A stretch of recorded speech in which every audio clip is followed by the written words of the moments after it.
Hello friends, this is Dharmendra and welcome to divine family. Well students, daily dose series में चौथे video में आते हैं। आज हम चौथा वीडियो स्टार्ट कर रहे हैं। अब तक हम तीन डेली डोज कंप्लीट कर चुके हैं।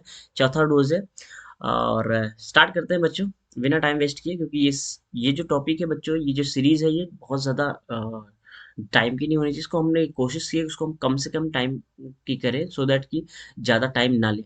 तो बिना टाइम वेस्ट के बच्चों आते हैं टॉपिक पे, स्टार्ट करते हैं। पहला क्वेश्चन है, outermost layer glycocalyx could be a loose sheath called the dash, or it may be thick and tough। बच्चों, ये जो आउटर मोस्ट शीथ होती है बाहर की, वो कैसी होती है? स्टिकी होती है, स्लाइमी होती है। अगर आपको याद होगा तो मैंने आपको बताया था बच्चों, ये स्टिकी होती है और स्लाइमी होती है। और ये जो बाहर वाली लेयर होती है, जो स्टिकी और स्लाइकी लेयर होती है, थिक और टफ होती है। तो बच्चों, जो इसको कहते हैं स्लाइम लेयर होती है। कैप्सूल नहीं आएगा पहले ऑप्शन में, मीजोसोम्स भी नहीं आएगा और ये कैप्सूल भी नहीं आएगा। तो स्लाइम लेयर होती है बच्चों, और ये जो थिक और टफ होता है, इस लेयर को हम कहते हैं कैप्सूल। तो इसका करेक्ट आंसर हो जाएगा ऑप्शन नंबर बी। इसका correct option is option B. Next question बच्चों, the cell envelope of bacteria has parts. आपको पता है बच्चों, ये जो सेल इन्वेलप होता है बैक्टीरिया का, ये तीन लेयर में होता है बच्चों। इसमें बेसिकली तीन लेयर होती है, तीन लेयर होती है, यानी तीन पार्ट्स होते हैं। सबसे आउटर की बात करें बच्चों, सबसे बाहर की तरफ होता है ग्लाइको ग्लाइको कैलिक्स, सबसे बाहर होता है बच्चों। उसके बाद अगर हम मिडल की बात करें, तो मिडल में होता है बच्चों सेल वॉल। बीच में होती है सेल वॉल, और सबसे अंदर की तरफ होती है प्लाज्मा सेल मेम्ब्रेन, या plasma membrane, cell membrane, bio membrane भी कहते हैं इसको। तो ये होती है इस तरीके से बच्चों। अगर हम बाहर से अंदर की तरफ देखें, तो बाहर से अंदर की तरफ सबसे पहले आपको मिलेगा ग्लाइकोकैलिक्स, फिर सेल वॉल, और फिर सेल मेम्ब्रेन। तो सब cell cell wall, cell membrane सिर्फ नहीं होते हैं बच्चों, सिर्फ प्लाज्मा मेम्ब्रेन नहीं होती है। Outermost glycocalyx followed by cell wall, और मीसोसोम्स भी नहीं होता बच्चों। सेल वॉल यानी सेल मेम्ब्रेन होती है, सेल वॉल होता है, और ग्लाइकोकैलिक्स होती है। So the correct option is option number D. इसका राइट आंसर हो जाएगा बच्चों option number D. Next question पे आते हैं, which of the following does not differ in lactobacillus and amoeba. बच्चों, लैक्टोबैसिलस और अमीबा में कौन सी ऐसी चीज है जो डिफर नहीं करती? ध्यान से समझिएगा बच्चों, बहुत ही इंटरेस्टिंग क्वेश्चन है। आपको पता है बच्चों, ये जो लैक्टोबैसिलस है, ये लैक्टोबैसिलस और अमीबा, पहले इन दोनों को ध्यान से समझो। जो ये लैक्टोबैसिलस है बच्चों, ये अगर हम लैक्टोबैसिलस की बात करें, तो लैक्टोबैसिलस जो है बच्चों, ये एक प्रोकैरियोट्स है।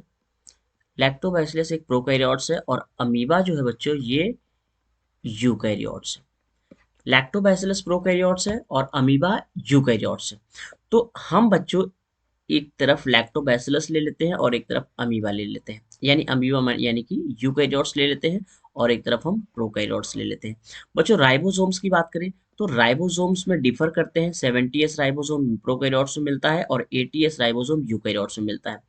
जेनेटिक मटेरियल यानी जीनोमिक डीएनए की बात करें बच्चों, तो जीनोमिक डीएनए भी डिफर करता है। प्रोकैरियोट्स का जीनोमिक डीएनए अलग होता है, यूकैरियोट्स का जीनोमिक डीएनए अलग होता है। सेल वॉल की बात करते हैं बच्चों, तो सेल वॉल की अगर हम बात करें, तो सेल वॉल प्रेजेंट भी होती है और सेल वॉल अब्सेंट भी होती है, राइट। और सेल मेम्ब्रेन की बात करें, यस स्टूडेंट्स, ये जो लास्ट ऑप्शन है सेल मेम्ब्रेन, इसमें कोई डिफरेंस नहीं होता। यानी सेल मेम्ब्रेन जो होती है, वो प्रोकैरियोट्स में भी होती है और यूकैरियोट्स में भी होती है। तो इसका राइट आंसर हो जाएगा बच्चों option number D. So D is the right answer, right. Next question पे आते हैं बच्चों, चौथा question, what is not true about mesosomes के बारे में बात करें। अगर बच्चों आपको याद होगा मेरा लेक्चर्स, तो मैंने सेल वाला जो लेक्चर दिया था, उसमें मैंने बताया था कि मीसोजोम्स के तीन इंपॉर्टेंट फंक्शंस होते हैं। यस बच्चों, तीन इंपॉर्टेंट फंक्शंस होते हैं। मीसोजोम जो होता है, वो सेल वॉल फॉर्मेशन में हेल्प करता है, ये करेक्ट है। सेलुलर रेस्पिरेशन में हेल्प करता है, रेस्पिरेशन में हेल्प करता है, ये भी सही है। और डीएनए के रेप्लिकेशन में भी हेल्प करता है, ये भी सही है। ये ऑप्शन जो है बच्चों गलत है। तो इसका आंसर हो जाएगा आंसर नंबर डी। अगले क्वेश्चन पे आते हैं बच्चों, सॉरी, एक मिनट। नेक्स्ट क्वेश्चन है, longest portion of bacterial flagellum comes out from bacterial surface is। अगर हम बच्चों बैक्टीरियल फ्लैजेलम की बात करें तो ये जो फ्लैजेलम होता है, फ्लैजेला होता है बैक्टीरिया का, बैक्टीरिया, इसके बच्चे तीन पार्ट्स होते हैं, ध्यान से समझिएगा, इसके तीन पार्ट्स होते हैं। इसमें बच्चों हुक होता है, फिलामेंट होता है, और बॉडी होती है, बेसल बॉडी बेसिकली कहते हैं हम इसको। बेसल बॉडी होती है, हुक होता है और फिलामेंट होता है। इसमें जो सबसे बड़ा वाला पार्ट होता है बच्चों, दैट इज फिलामेंट। कहाँ गया ये होता है लॉन्गेस्ट पोर्शन। तो इसमें इसका आंसर हो जाएगा बच्चों सी। फिमरी भी नहीं होगा, बेसल बॉडी भी नहीं होगा, हुक भी नहीं होगा, तो सबसे बड़ा जो लॉन्गेस्ट पोर्शन है, क्वेश्चन में पूछा गया है बच्चों लॉन्गेस्ट पोर्शन।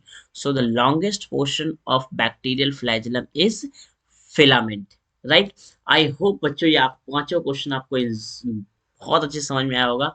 फिर भी अगर आपको इन पांचों क्वेश्चन में कोई डाउट है, नहीं समझ में आया, तो आप कमेंट में कमेंट कर सकते हैं। मिलेंगे बच्चों नेक्स्ट रोज में, तब तक के लिए पढ़ते रहिए। जय हिंद।